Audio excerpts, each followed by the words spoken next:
Assalamualaikum warahmatullahi wabarakatuh. Bismillahirrahmanirrahim. Alhamdulillahirabbil alamin. Wassalatu wassalamu ala asyrafil anbiya'i wal mursalin sayyidina wa maulana Muhammadin wa ala alihi wa sahbihi ajma'in. Amma ba'du. Kembali lagi kita di pembelajaran pendidikan agama Islam dan budi pekerti SMP Negeri 14 Banjarmasin kelas 9. Sebelum memulai pembelajaran, mari bersama-sama kita berdoa semoga diberikan kemudahan untuk memahami dan mengerti dengan isi pembelajaran kita hari ini, dan juga semoga kita semua diberikan kesehatan selalu oleh Allah Subhanahu wa taala. Amin ya rabbal alamin. Kita kembali lanjutkan pembelajaran kita kemarin di bab 1 tentang meyakini hari akhir, mengakhiri kebiasaan buruk, yang mana sudah Bapak jelaskan. Pembelajaran ini berhubungan dengan rukun iman yang kelima, yakni beriman kepada hari akhir atau hari kiamat. Kita lanjutkan ke pembelajaran kemarin yang sudah kita bahas tentang kiamat sugro dan kiamat kubro. Lanjutannya adalah tentang bagaimana keadaan manusia atau apa yang manusia lalui setelah terjadinya kiamat tersebut. Nah, perlu diketahui kita saat ini sedang berada di alam dunia. Nah, apakah setelah manusia menemui kematian kita akan tetap berada di dunia? Tidak. Jadi pada saat manusia meninggal dunia, namanya pun meninggal dunia, artinya meninggalkan dunia, bukan menetap di dunia. Jadi pada saat seseorang meninggal dunia, maka jasadnya memang masih ada di dunia. Jasadnya masih ada di dunia. Namun apa? Ruhnya sudah tidak ada lagi di dunia. Artinya ruhnya berpindah alam. Nah, jadi pada saat seseorang meninggal, maka ruhnya akan berpindah alam. Berpindah kemana? Ke alam barzah. Nah, ke alam barzah atau yang biasa disebut dengan alam kubur. Jadi alam kubur ini biasa disebut dengan gerbang menuju akhirat atau batas antara alam dunia dan alam akhirat.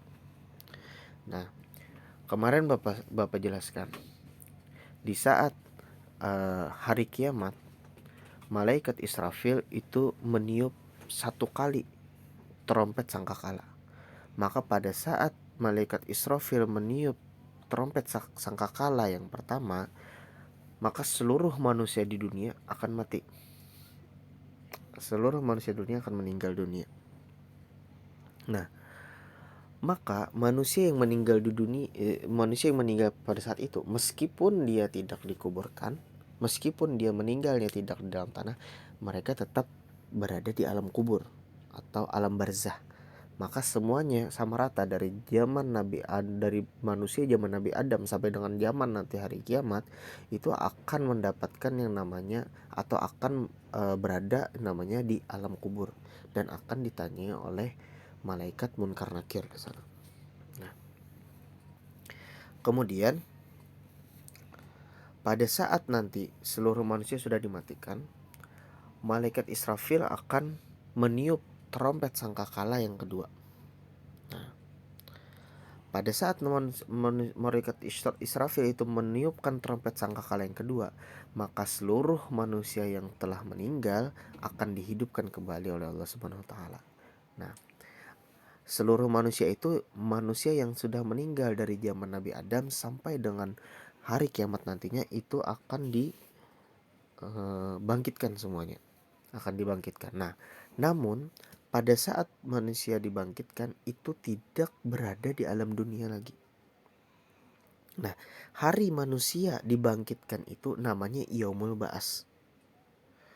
Nah, jadi Allah Subhanahu wa taala membangkitkan kembali seluruh manusia yang telah mati dari alam kubur. Nah, peristiwa itu dinamakan Yaumul Ba'as, yakni hari kebangkitan manusia dari alam kubur untuk menuju ke padang mahsyar. Nah, Kemudian yang ketiga ada lagi namanya yaumul hasyar atau yaumul mahsyar. Nah, kelanjutannya pada saat tadi malaikat Israfil meniup trompet sangkakala yang kedua, semua manusia akan dibangkitkan dari alam kubur kemudian menuju alam yang lain lagi. Artinya bukan alam dunia, bukan alam kubur, namanya padang mahsyar. Nah, namanya padang mahsyar. Itu padang mahsyar adalah tempat berkumpulnya seluruh manusia dari zaman Nabi Adam sampai dengan hari kiamat nanti. Dikumpulkan untuk apa? Nah, dikumpulkan untuk mempertanggungjawabkan apa yang telah ia lakukan di alam dunia. Nah, yaumul hasyar. Nah, ada sebuah percakapan Rasulullah Sallallahu Alaihi Wasallam, bisa kalian baca di sini, dengan istri beliau yakni Aisyah radhiyallahu anha. Aisyah pada saat itu bertanya kepada Rasulullah, "Wahai Rasulullah, bagaimanakah keadaan manusia ketika mereka di padang mahsyar?" Beliau menjawab, "Mereka tidak berpakaian sama sekali," artinya telanjang. Kemudian kata Aisyah bertanya lagi, "Begitu juga dengan para wanita ya Rasulullah?" Jadi Aisyah, "Binian bertelanjang juga lah." Kemudian beliau menjawab, "Ya, begitu juga dengan para wanita." Artinya semua tidak ada yang menggunakan pakaian pada saat itu. Pada saat hari dibangkitkan di padang mahsyar. Kemudian Aisyah melanjutkan pertanyaan lagi, "Wahai Rasulullah, apakah mereka tidak merasa malu?" Kemudian Rasulullah menjawab, "Wahai Aisyah, perkara dan masalah yang mereka hadapi pada hari itu jauh lebih penting daripada hanya sekedar saling pandang di antara sama mereka." Jadi walaupun pada saat itu seluruh manusia dalam keadaan tanpa busana, dalam keadaan tanpa pakaian, maka tidak ada satupun orang yang sempat untuk melihat kemaluan orang lain. Artinya seluruh manusia memikirkan nasibnya, apakah akan berada di surga ataupun di neraka. Artinya seluruh manusia akan memikirkan apa yang telah ia lakukan dan apa yang akan menjadi buah hasil dari apa yang mereka lakukan. Artinya kita di dunia ini sebenarnya sedang menanam sebuah tanaman. Bagus atau tidaknya tanaman yang akan kita hasilkan nanti kita lihat di akhirat. Nah, bahkan di padang mahsyar itu orang yang sering beramal pun akan merasa gugup, akan merasa gelisah. Kenapa? Dia memikirkan apakah amalnya akan diterima oleh Allah Subhanahu wa taala atau tidak. Sedangkan orang yang banyak berbuat dosa juga akan sangat gelisah. Dia akan memikirkan apakah dosa-dosanya akan diampuni oleh Allah Subhanahu wa taala. Nah, kemudian setelah tadi ada yaumul hasyar, maka ada lagi setelah itu namanya yaumul mizan atau yaumul hisab. Nah, itu adalah hari dimana ditimbang segala amal baik dan amal buruk nih. Nah, nanti pada hari tersebut yang pertama kali ditimbang adalah ibadah sholatnya. Apabila ibadah sholatnya lebih banyak daripada perilaku buruknya atau daripada amal buruknya, maka orang tersebut akan langsung dimasukkan ke dalam surga. Nah, begitu juga sebaliknya. Nanti akan ada pertimbangan, maka Allah adalah seadil-adilnya seorang hakim. Nah, sebagaimana firman Allah Subhanahu wa taala dalam Quran surah Al-Zalzalah ayat 7 dan 8, "Faman ya'mal mithqala dzarratin khairan yarah wa man ya'mal mithqala dzarratin syarran yarah." Maka barang siapa mengerjakan kebaikan seberat zarrah, niscaya dia akan melihat balasannya. Dan barang siapa mengerjakan kejahatan seberat zarrah, niscaya dia akan melihat balasannya. Artinya sesedikit apapun kita pernah melakukan kebaikan, maka ada balasan dari Allah. Begitu pula sedikit apapun kita melakukan kejahatan, maka akan ada balasan dari Allah Subhanahu wa taala. Nah, nanti amal baik dan amal buruk manusia kelak akan ditimbang di neraca keadilan. Nah, inilah yang disebut dengan yaumul mizan. Kemudian setelah melewati yaumul mizan atau yaumul hisab, maka disitulah nanti penetapan antara di mana kita akan berada, surgakah atau neraka. Maka surga itu ialah sebagai balasan amal baik seseorang, sedangkan neraka adalah sebagai balasan amal buruk seseorang.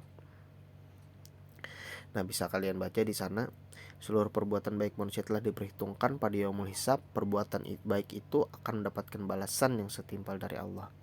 Kemudian setiap perbuatan buruk juga sebaliknya akan mendapatkan balasan yang setimpal dari Allah Subhanahu wa taala.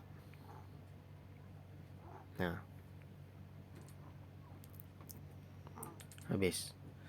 Jadi cukup sampai di sini dulu materi pembelajaran kita hari ini. Seperti biasa nanti ini akan Bapak berikan tugas soal. Jangan lupa soalnya dikerjakan, difoto, kemudian diupload di link yang Bapak sediakan di grup. Nah, untuk hal-hal yang belum mengerti atau yang ingin ditanyakan bisa langsung bertanya di grup atau WA secara pribadi. Jadi soalnya untuk hari ini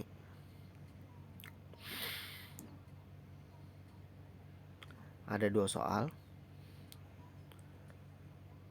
Yang pertama,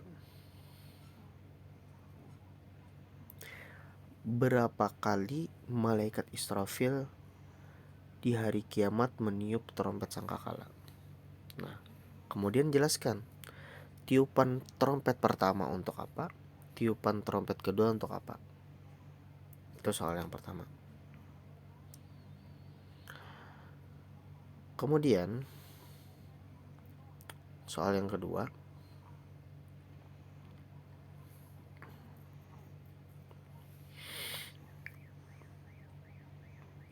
nah, di sini ada kisah teladan. Di sini sengaja tidak Bapak bacakan kisah teladannya. Silahkan kalian baca sendiri. Judulnya Penasaran dengan Calon Penghuni Surga.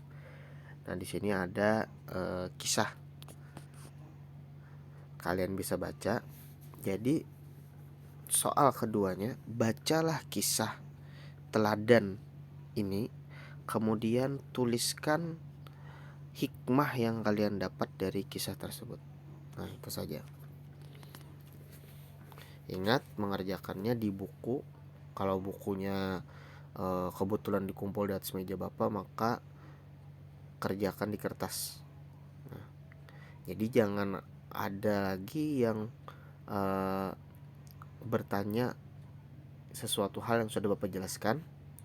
Artinya belajarlah mengupload di Google Form supaya nanti tugas-tugasnya mudah bagi Bapak untuk merekapitulasinya. Nah, itu saja. Salah hilap mohon maaf. Wassalamualaikum warahmatullahi wabarakatuh.